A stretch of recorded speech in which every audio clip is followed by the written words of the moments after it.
The Adirondack Forest Preserve, nearly 3 million acres of protected land in the Adirondack Park of upstate New York. A natural treasure decreed by the wisdom of our forefathers in a constitutional proclamation over a century ago. These lands shall be forever wild.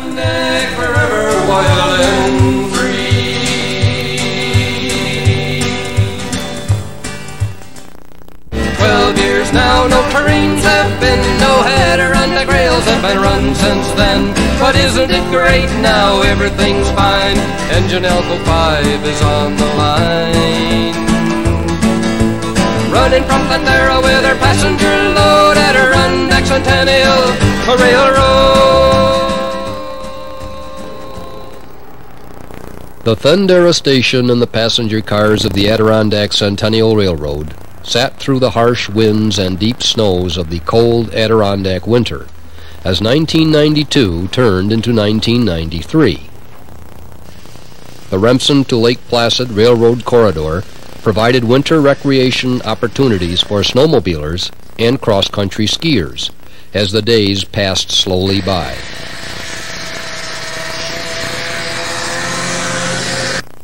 Soon, activity could be observed around the Thendara station once again, as preparations for the 1993 Centennial Railroad season began. In the locomotive shed, EMD engine number 68 received needed repairs as the snow began to melt.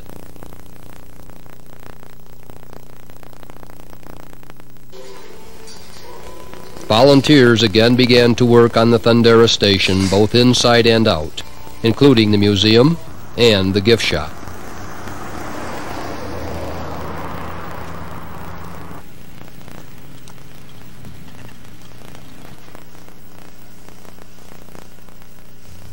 On May 7th, locomotive number 68 was backed out of the Thendara shed for the first time to get a good cleaning by the volunteers.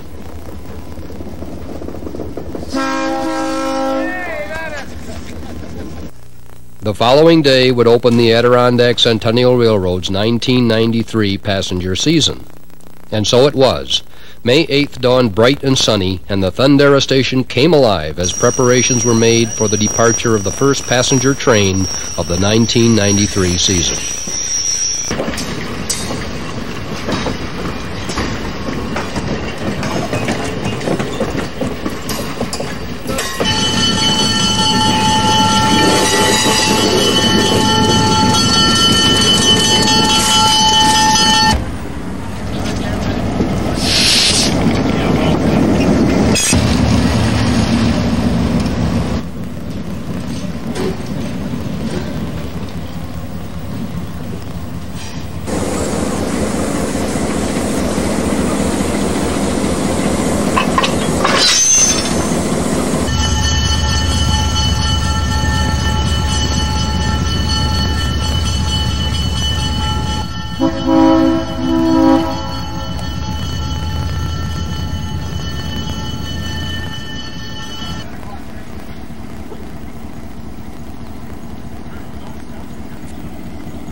Conductor, the engineer to 68, the switch is lined up to the main line, over.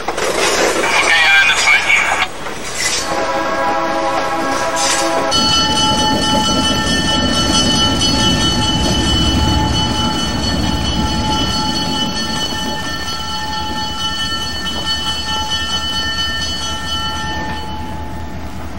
Well, good morning, ladies and gentlemen, and here we are on the first day after the Memorial Day weekend in beautiful downtown Thendara, New York.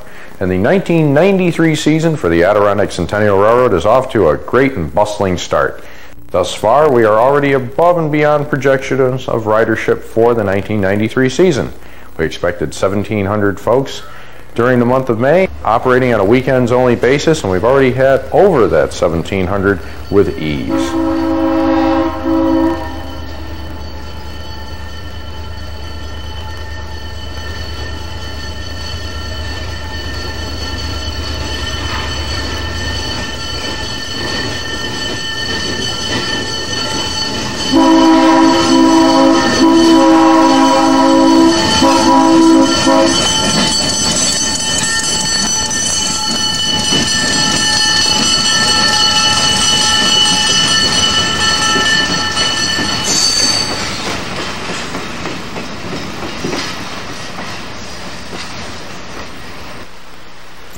The middle branch of the Moose River, with scenic beauty typical of the Grand Adirondacks, runs parallel to the tracks of the Adirondack Centennial Railroad. We have many new features on the Adirondack Centennial Railroad for 1993, one of which we're extending our ride another 1,500 feet south, and that'll take our trains over the scenic Moose River on a big trestle. Quite a spectacular view for our passengers.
Another feature we have is a new locomotive. It's an Alco RS3, number 8223. It was built in 1950 for the New York Central Railroad and probably originally worked in freight service up here in the 1950s and 60s. It has a 12-cylinder engine producing 1,600 horsepower and should be a fine addition to our locomotive fleet this year, and in particular when we run our 6-car trains in the fall.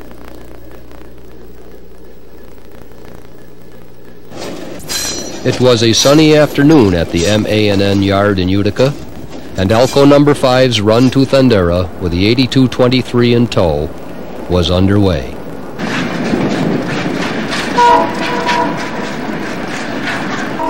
Locomotive 8223 started life with the New York Central Railroad as their first RS3 ever delivered from American Locomotive Works in 1950.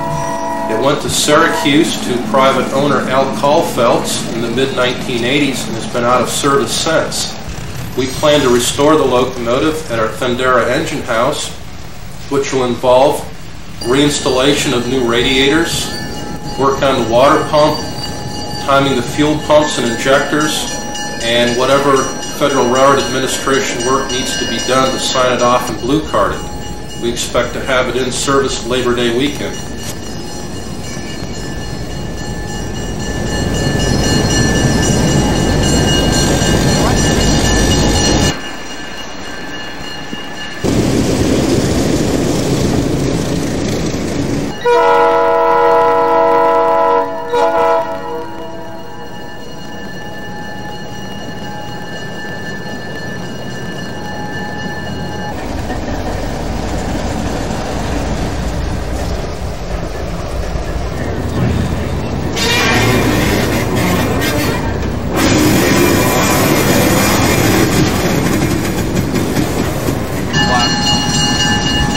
done.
Locomotive 68 started life in December 1941, working for the Louisville and Nashville Railroad in Louisville, Kentucky. It was eventually sold to Hercules Powder and operated first in Georgia, then in New Jersey. Currently owned by North Star Locomotive, it is a 600 horsepower Model SW1, built by General Motors Electromotive Division. Fully loaded weight is approximately 99 tons with 49,500 pounds starting tractive effort at 25% adhesion. Gear ratio is 62:15 for a maximum speed of 45 miles per hour. The diesel engine powering 68 is a Model 567 V6 two-stroke with 8.5 by 10-inch bore and stroke. During the early half of the season, 68 was the only locomotive available, and it did an excellent job in handling scheduled trains. Easy to service, this EMD is also a fun locomotive to operate.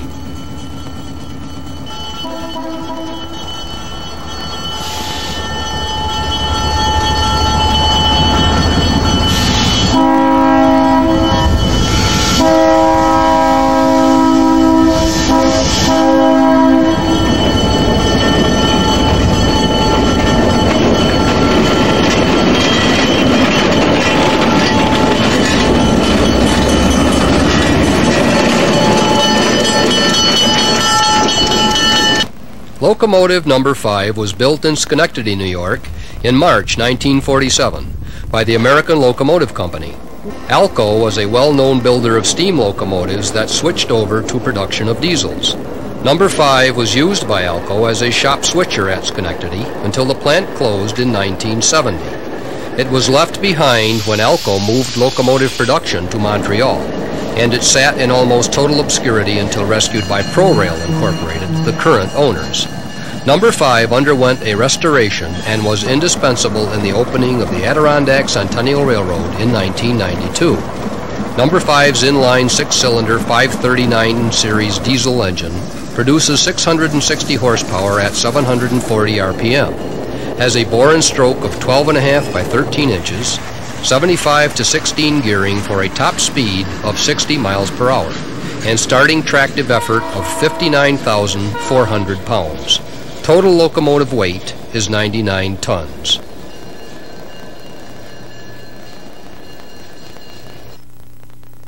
Locomotive 8223 was built in 1950 by American Locomotive Works in Schenectady, New York. A 1,600 horsepower road switcher, it is designated as a Model RS3 and was designed for both switching and road service. Locomotive power is a 12-cylinder diesel engine with a bore and stroke of 9.5 by 10 inches, rated at full horsepower at 1,000 RPM. 8223 was originally built with a steam generator for use in passenger service, and it hauled many second-class passenger trains for its owner, New York Central. In fact, 8223 was the first of its model delivered to New York Central. The locomotive eventually lost her steam generator and was assigned to the General Freight Pool. In 1968, she went to work for her second owner, Penn Central, formed by the merger of the New York Central and Pennsylvania Railroads. In the 1976 formation of Conrail, the successor to Penn Central, and several other bankrupt Northeastern railroads, the RS-3 was transferred to Amtrak, her third owner. Amtrak used the locomotive primarily in the New Haven, Connecticut and Boston, Massachusetts areas in station switching duties and work train service. Al Calfels of Syracuse bought the locomotive from Amtrak in the mid-1980s. The Adirondack Centennial Railroad restored her to active service under full federal compliance in the Thendara, New York engine house in July and August of 1993.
(8223) made her debut on Labor Day weekend, 1993. Looking great, repainted in New York Central colors, the locomotive worked well handling the Adirondack Centennial Railroad's heavy passenger trains. There is historic significance in the fact that the 8223 is operating back on home rails in the same paint scheme she wore more than 40 years ago. Enough information exists to draw the conclusion that the 8223 most likely worked the Adirondack Division. There were 1,656 RS-3s built between 1950 and 1956. Of this significant number, only a handful of these locomotives remain, with even fewer in operation. Thus, the Adirondack Centennial Railroad offers not only the sight, but the distinctive sounds of an Alco 244 model diesel, a sound now only rarely heard.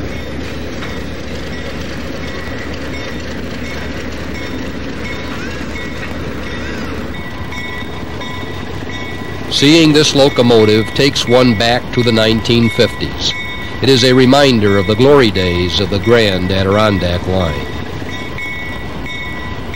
It's a beautiful sight to behold to see this locomotive gracefully rolling through the Adirondack Forest and alongside the fast-flowing middle branch of the Moose River.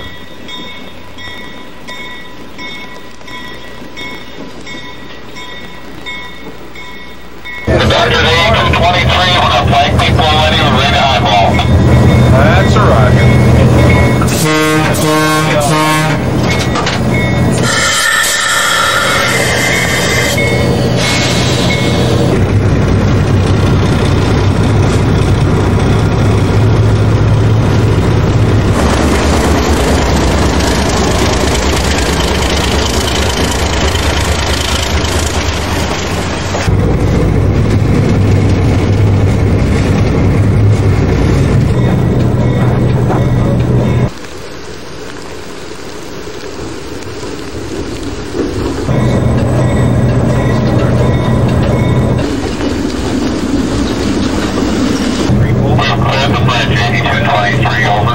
Roger, clear the bridge. All clear the north to proceed to Thendara, over.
The Adirondack Park is located within 12 upstate New York counties. About half of the 6 million acre park is state-owned forest preserve. During the 1800s, increasing pressure from the selling of state land and indiscriminate logging were threatening the watersheds of some major rivers. This caused concern for the preservation and constitutional protection of the Adirondacks. Early visionaries had the foresight to recognize the unique beauty of this special place and the need to protect it. In 1857, Albany journalist Samuel H. Hammond said, "Had I my way, I would mark out a circle of 100 miles in diameter and throw around it the protecting aegis of the Constitution. I would make it a forest forever." In 1870, Verplanck Colvin, who had been appointed by New York State to survey the Adirondacks, made the plea, "These forests should be preserved, and for posterity should be set aside. This Adirondack region as a park for New York State." On May 15, 1885, the Forest Preserve was created by a law which said, "All the lands now owned or which may hereafter be acquired by the state of New York shall be forever kept as wild forest lands. They shall not be sold, nor shall they be leased or taken by any person or corporation, public or private." Chapter 707 of the Laws of 1892 established the Adirondack Park. In 1894, to prevent the continuing ravages of the Adirondack forests that typified the closing decades of the 19th century, an amendment to the New York State Constitution gave further direction by quoting the 1885 law and adding the words, "Nor shall the timber thereon be sold, removed, or destroyed."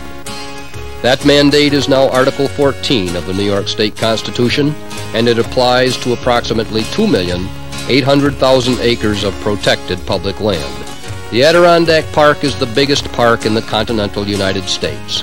Nowhere else east of the Mississippi can you find a larger area existing in a natural state. Within the blue line boundary is a wide variety of flora and fauna. This park of mountains and water contains many lakes, ponds, streams, and rivers. Over 1,200 miles of these rivers are classified and protected as wild, scenic, and recreational waterways. The Adirondack Park has more than 100 mountain peaks ranging in height from 3,000 to just over 5,000 feet above sea level. In 1985, the Forest Preserve Centennial was celebrated at Lake Placid, New York. In 1992, the centennial of the Adirondack Park was observed. As more and more of our natural world is developed, the Adirondack Park remains a vital sanctuary of open space. For over 100 years, the Forest Preserve has provided a variety of outdoor recreational opportunities in a wild and forested setting unique to the eastern United States. More importantly, it is a place where we can retreat from the stresses of life, to watch nature unaffected as much as possible by human intervention. The Adirondack backcountry is a state treasure without equal, and it should be seen to be fully appreciated. Maintaining a large, informed constituency for the park is imperative to the continuation of this wonderful heritage. If people aren't aware of the park's significance, they won't support it, either conceptually or financially. Trains in the wilderness are steeped in history. The Adirondack Railroad existed when the Adirondack Park was created in 1892. The Adirondack Railroad is a means by which large numbers of people can see wildlands and not destroy them in the process. The train can give many folks a view of how special the Adirondack Park is, without any effect on the environment. This should instill in them a desire for its continued protection. A revitalized Adirondack Railroad would be an asset to the Forest Preserve concept and a tool to its perpetuation.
Thank you.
our riders range from 3 weeks up to age 94.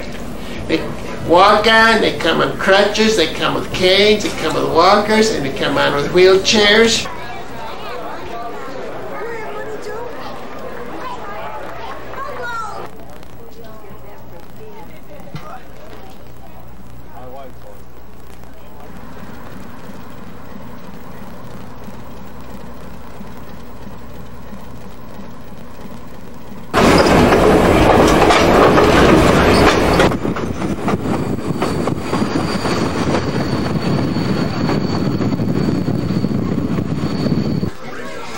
In 1993, there were many tour groups, including the Girl Scout troop out in Ohio. The day we took the train ride, we were joined by Daisy Troop 23.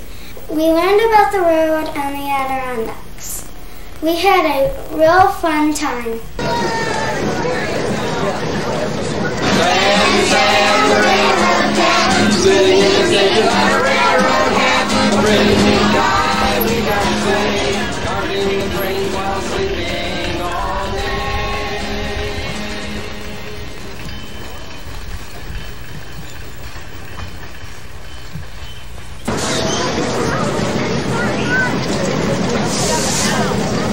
Toot toot down the Adirondack Line.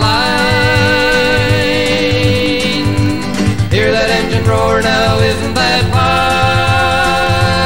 fine? On the train from Thendara, see Forest River and Pond, south to Minnehaha and a little bit beyond.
An early snowfall provided a beautiful setting for the passengers aboard the Halloween trains on October 31st, 1993. And there were some real strange characters about. Morning! Welcome to the Adirondack Centennial Railroad! You're bound to have a real ghoulish time!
On November 27th and 28th, Santa Claus specials ran the rails with the joy of laughing children, Christmas caroling, treats, and Old St. Nick. When it was over, the Adirondack Centennial Railroad would come to an end.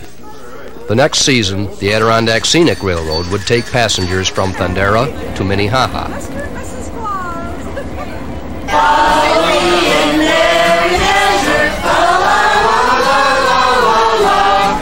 Jingle bells, jingle all the way. Oh, what fun it is to ride in a one-horse open, a one-horse open, a one-horse open sleigh. Santa Claus is coming to town.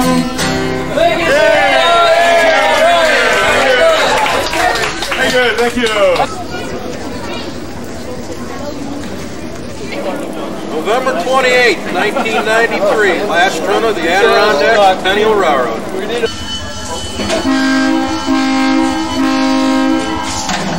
For those who had been involved with this tourist line for its 2-year existence, there was a little sadness mixed with a holiday cheer aboard the last Santa Claus special of the 1993 season.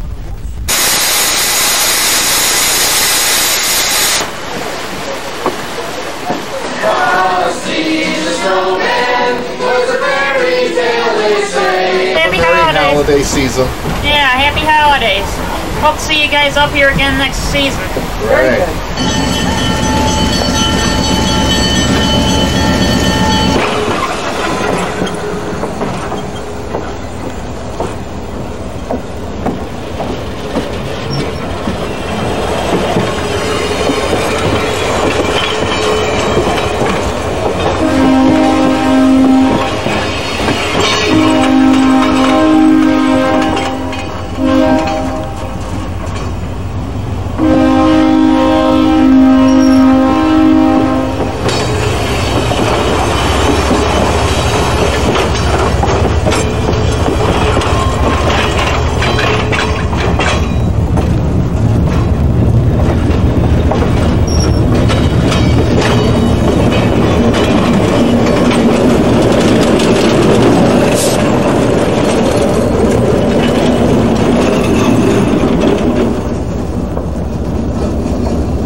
Next year, the Adirondack Railroad Preservation Society will be operating the trains.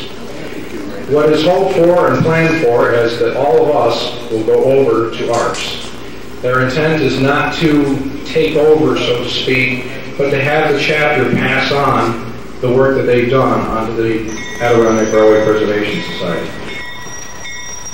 And in 1994, the Adirondack Centennial Railroad will become the Adirondack Scenic Railroad. During its historic 2 years, in addition to exemplary passenger totals, the ADCR set the stage for a possible revitalization of the old Adirondack Division. The Adirondack Scenic Railroad will show the beauty of the Adirondacks on the Thendara Line once again to its passengers, no doubt in the fine tradition of its predecessor. 12 years now, no trains have been, no Adirondack rails have been run since then. But isn't it great now, everything's fine, engine Alco 5 is on the line. Running from Thendara with her passenger load, Adirondack Centennial Railroad.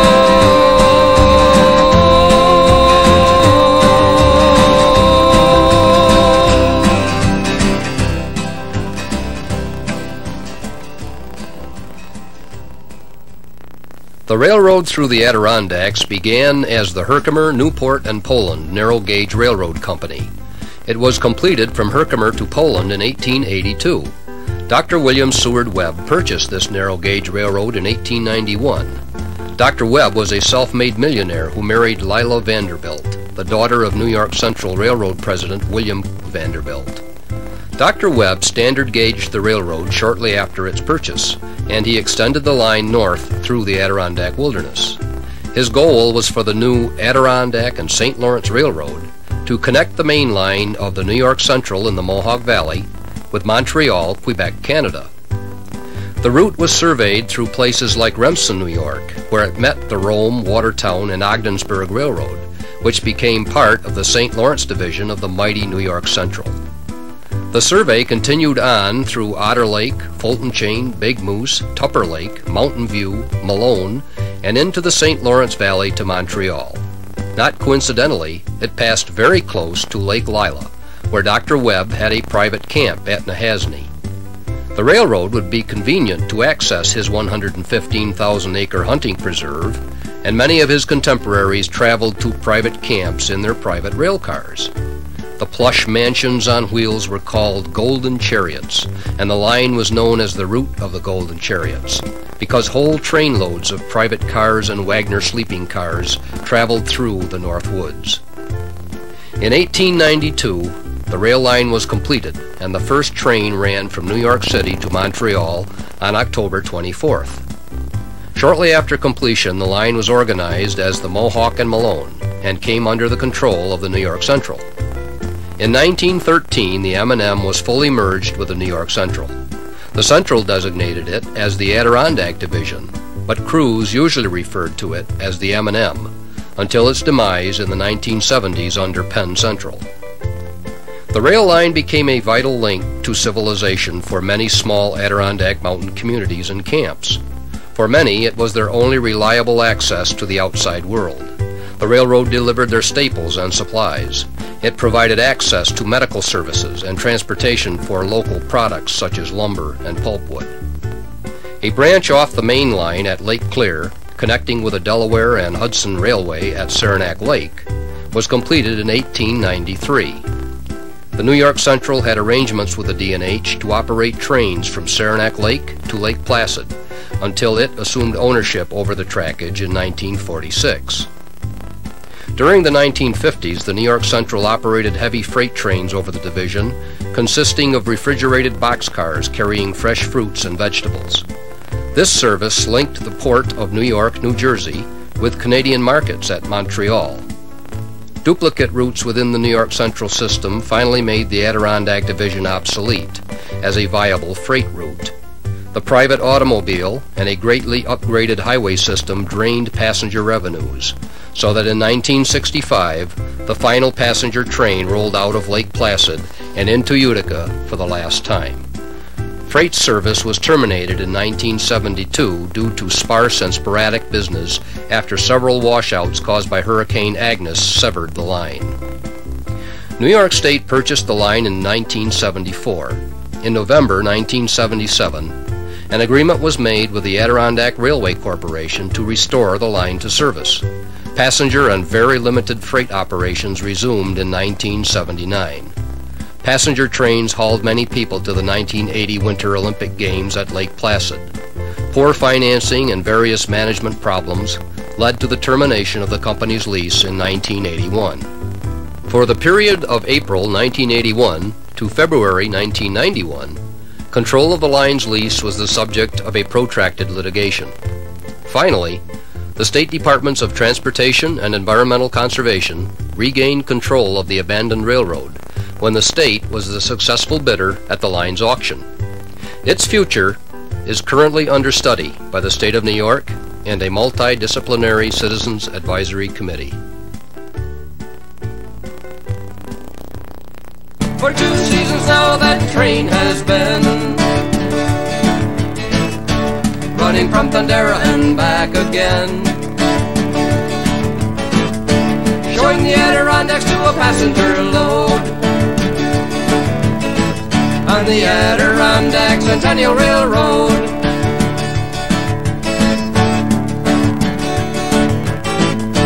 This year you will ride on the same great trip. But listen up, folks, and we'll give you a tip. They'll soon run again with a passenger load on the new Adirondack Scenic Railroad. Eyeball, we're rolling down the line. Ooh, that scenery sure is fine. From the railroad station at Thendara hamlet, come take a ride you will never forget. Hear those rails going clickety-clack as we ride once again on the Adirondack.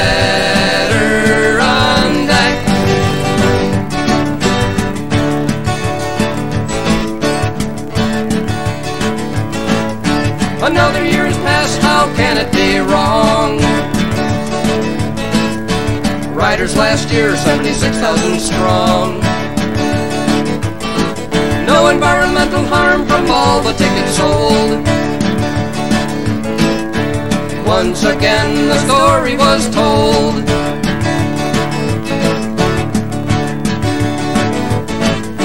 The joys of nature you will soon know. Adirondack beauty through a train window. The ways of the wild you will better understand as you ride the rails through this magic land. Eyeball, we're rolling down the line. Ooh, that scenery sure is fine. From the railroad station at Thendara hamlet, come take a ride you will never forget. Hear those rails going clickety-clack as we ride once again on the Adirondack.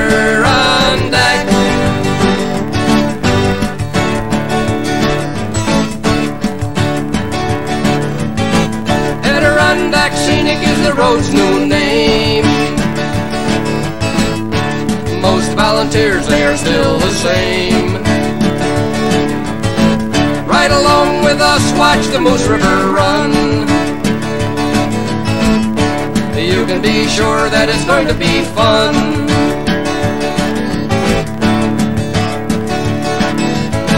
Through the train window the forest rolls past. As we ride along, one thought holds fast. It won't be long before it's true.